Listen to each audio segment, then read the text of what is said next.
Hi hello' নমস্কাৰ বন্ধু বান্ধৱীসকল, মোৰ অন্য এটা ভিডিঅ'লৈ আপোনালোক সকলোকে স্বাগতম জনাইছোঁ। মই দিনটো কেনেদৰে পাৰ কৰোঁ আপোনালোকক ভিডিঅ'ৰ জৰিয়তে দেখাবলৈ চেষ্টা কৰিছোঁ। ভিডিঅ'টো শেষলৈকে চাই থাকিব।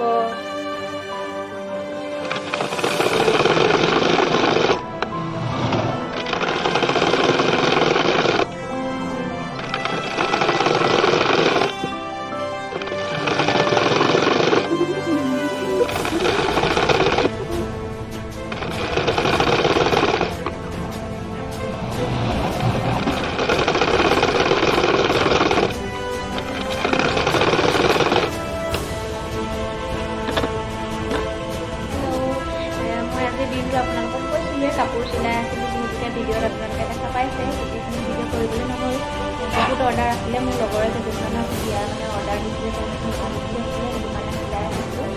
লগতে আলহী ওলালে সেইটো কাৰণে ভিডিঅ' নাপালোঁ। আৰু অকণমান বজাৰ ফালে ওলাই গ'লো। আমাৰ ঘৰৰ একদম কাষতে লাগি আছে বজাৰখন। বজাৰত গৈ মই পালেং দেখি পালোঁ আৰু পালেং লৈ আহিলোঁ। এয়া দেখিছেনে আপোনালোকে, এয়া পালেং লৈ আহিলোঁ আৰু ধনিয়া লৈ আহিলোঁ। আৰু লগতে আনিলোঁ এইখিনি বিলাহী আনিলোঁ। আৰু ভাবিলোঁ মই পালেং লৈছোঁ হয়, কিহৰ লগত বনাই খাম, লগতে কচ মাছ দেখা পালোঁ আৰু এয়া কচ মাছ লৈ আহিলোঁ। আৰু এতিয়া মই কচ মাছ আৰু পালেং শাক বনাম। আপোনালোকে চাই থাকিব। এতিয়া এটা ডাঙৰ কেৰাহী পাতি দিছোঁ আৰু এতিয়া অকণমান গৰম হ'ব দিছোঁ, তাৰপিছত তেল দিম।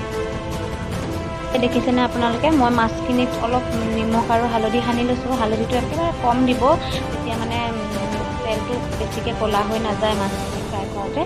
সেইটো ধ্যান ৰাখিব আপোনালোকে। মই এতিয়া এপিচ এপিচকৈ মাছ এয়া তেলত দি যাম। এনেকৈ এবাৰ দি পিনি লগালগ এনেকৈ এলুটি দি দিলে তেতিয়া মাছটো লেৰাৰ সম্ভাৱনাটো কম আছে। সেইটো কাৰণে মই এনেকৈ দিওঁ, এনেকৈ এপিচ এপিচকৈ দি যাম।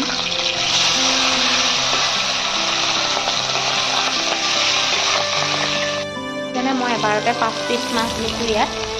মাছখিনি হাফ ফ্ৰাই কৰিম, মই ফুল ফ্ৰাই নকৰোঁ। হাফ ফ্ৰাই কৰিলে অকণমান খাই ভাল লাগে, সেইটোকে মই জোল বনাম। মই মাছখিনি এনেদৰে এপিচ এপিচকৈ নমাই ল'লোঁ। আপোনালোকে চাই থাকিব ভিডিঅ'টো, যিহেতু আপোনালোকে নিশ্চয় জানেই বনাবলৈ, হ'লেও মই কেনেদৰে বনাওঁ সেইটো দেখাবলৈ ট্ৰাই কৰিছোঁ আপোনালোকক। কচ মাছৰ যিহেতু বহুত তেল আছে, সেইটো কাৰণে মই তেল কম দিছিলোঁ আৰু হালধি কম দিয়াৰ কাৰণে মোৰ তেলখিনি ইমান ক'লা পৰি যোৱা নাই। তেলখিনিতে মই এতিয়া ইয়াতে পিঁয়াজখিনি দি দিম, আৰু ইয়াতে মই অলপ আদা ৰচুন এড কৰিম। তেনেকৈ আদা ৰচুনখিনি এড কৰি দিলোঁ পিঁয়াজৰ লগতে।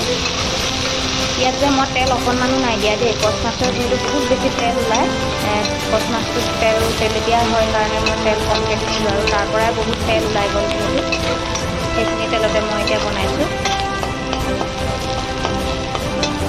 কচ মাছটো তেল নিদিলেও হয়, বইলিঙো খাব পাৰি। মই প্ৰায় বইলিঙে খাওঁ, আজিহে তেল দি বনাইছোঁ। এইখিনি অকণমান ৰঙচুৱা হ'বলৈ দিম। তাৰপিছতে ইয়াত পালেং আৰু কাটি থোৱা এটা সৰু চাইজৰ আলু ইয়াত দি দিম।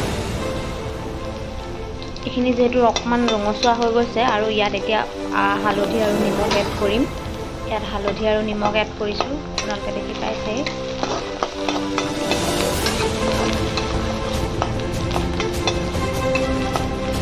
এইখিনি ভাজা হৈ গৈছে, ইয়াত এতিয়া আমি পালেংখিনি এড কৰিম। ইয়াত পালেং এড কৰিম আৰু আপোনালোকে পালেংখিনি দেখিছে মই ডাঙৰ ডাঙৰকৈ দি দিছোঁ। ইয়াত ফুটা নাই, কোনো হাতেৰে মুচৰি দিছোঁ। আমি অসমীয়াত আমাৰ চব্জি ভাষাত আমি মুচৰি দিয়া বুলি কওঁ। লৰাই দিম।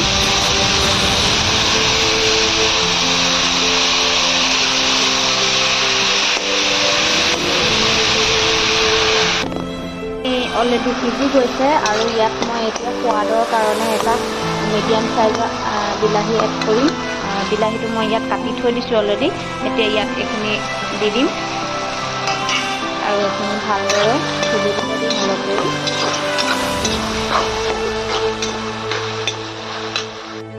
এইখিনি শাকখিনি সিজি আছে, পালেং শাকখিনি, আৰু এতিয়া মই তাত গৰম পানী ব্যৱহাৰ কৰিম। ঠাণ্ডা পানী নিদিওঁ, সোৱাদটো নাইকিয়া হৈ যাব।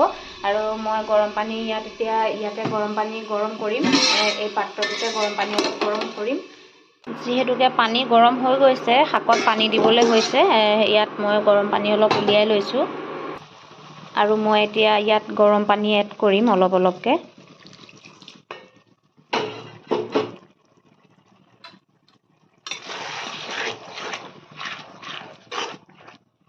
ইয়াত অলপ নিজৰ মোৰ পৰিমাণত মই পানীটো ইয়াত দিম। আপোনালোকে যিমানখিনি বনায় তাৰ পৰিমাণত আপোনালোকে পানীটো এড কৰিব।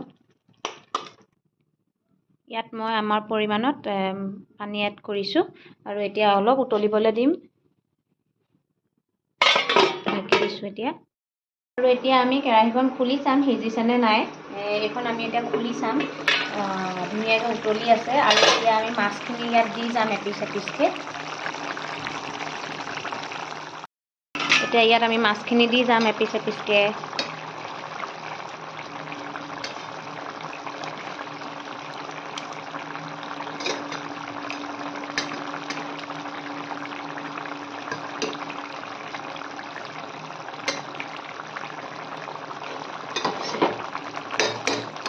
এনেদৰে আমি মাছখিনি দি গ'লোঁ ইয়াত।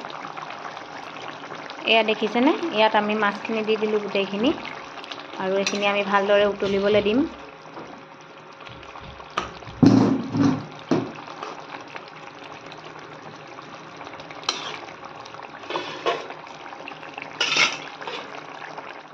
এতিয়া ইয়াত মই ধনিয়া এড কৰিম ফ্লেভাৰ কাৰণে। ধনিয়া দিলে খুব ভাল লাগে খাই। এনেদৰে ধনিয়া মই ওপৰত দি দিছোঁ আৰু ঢাকি দিম। কি ধুনীয়া গোন্ধ আহিছে মাছখিনি খাই খুব মজা লাগিব ন শুন? তুমি খাবা নাই মাছ আজি? খাবা? মাছ কোনে বনাইছে? মা বনাইছে। খাবলৈ ভাল লাগিবনে? গুড। হেল্ল' গাইছ, এতিয়া হেল্ল' গাইছ কৈ দিয়া এবাৰ। হেল্ল' গাইছ, আপোনালোকে ভিডিঅ'টো চাই শেষ কৰি দিব কোৱা। কৈ দিয়া। ছাবস্ক্ৰাইব কৰি দিব, লাইক কৰি দিব, কৈ দিয়া আকৌ। নোকোৱা?